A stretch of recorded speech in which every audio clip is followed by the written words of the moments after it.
چی میتونی با او خمچین در سر و دهن من بزن، در پشتم نه، در سر و دهن من تا شل پرشیدنی دست بزن، اما آزار در تن این حبیب خدا نتی.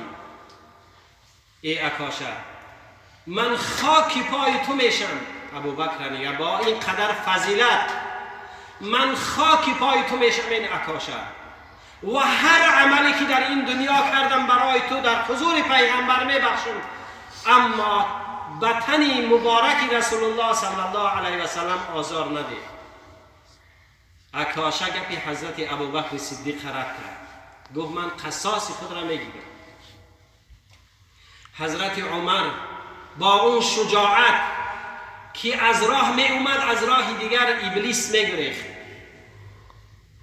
حضرت عمر بود هر عدل عدالتی که کردم و برای تو ثواب شمیتیم، اما بر تن مبارک رسول الله آزار نده. اکاشا گپ حضرت عمر رد کرد.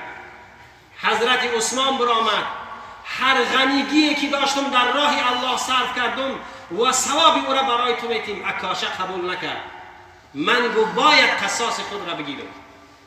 حضرت علی رضی الله تعالی، این خلفای راشدین رضی الله عنهم، آخرین حضرت علی رضی الله عنه گفت هر جهادی که در راه الله کردم ثواب را برای تو میبخشم، اما آزار به تن حبیب خدا نتی. اکاشا گپ ایرانی رد کرد. جناب رسول الله صلی الله علیه و سلم گفت ای اکاشا، هر چه میتوانی زودتر قصاص خود بگیر. الان ملک الموت به فرمان پروردگار در جان این حبیب، در جان پاک این حبیب شروع میکنه به گرفتنش. هر چی میتونی قصاص خود را بگیر، وقت کم مون. اکاشا گفت به حبیب خدا کی حالتی که در کاروانی که میرفتیم اشتری را که با خمچین زدی، نوک خمچین در پشت من زد، پشت من لیچ بود، الان در تن تو پوشاک است. من میخوام که پشت لیچ کنی، من در تن تو بزنم. جناب رسول الله صلی الله علیه و سلم کرتای مبارک خود را کشید در تن.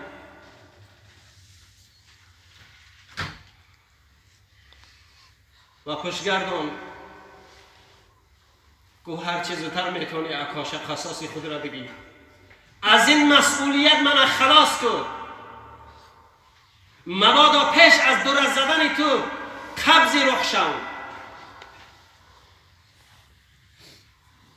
وقتی که رسول الله صلی الله علیه و سلم پشت خود را لیچ کرد، مهر نبوت محمد نمایان شد. اکاشا دوید و خود را در بالای جناب رسول الله، در پشت جناب رسول الله صلی الله علیه و سلم پرتافت. دیده های خود را در مهر مبارک رسول الله صلی الله علیه و سلم مالید و گفت ای رسول خدا، تمام بدن من مار بگذر اگر من بر پشت تو دره بزنم. مقصد از من بر این قدر ثواب ابوبکر عبادتش و عدل عمر و غنیگی عثمان ثوابش و شجاعت حضرت علی رد کردن من از این برای خاطر این مهر نبوت بود.